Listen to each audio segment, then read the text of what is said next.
बहरे से आवेली सासु तड़पी बोले हो बहुअरी तू हरे नैहरवा से सोठौरा आइल तानी मोहे चिखाई दे तू हो बहुअरी तो हरे नैहरवा से सोठौरा आइल तानी मोहे चिखाई दे तू हो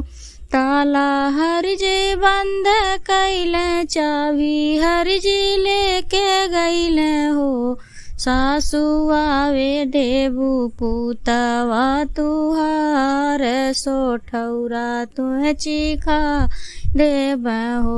सासु आवे देबू पुतवा तुहार सोठौरा तुहे चिखाई देती हो।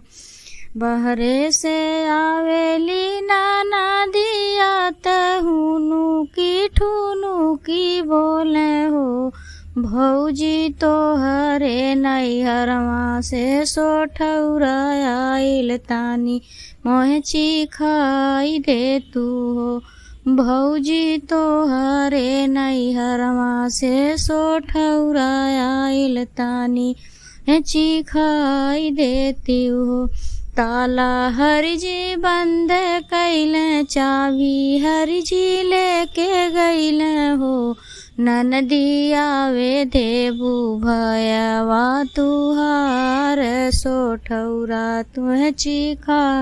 देब हो ननदी आवे देबू भयवा तुहार सोठौरा तुहे चिखाई देब हो।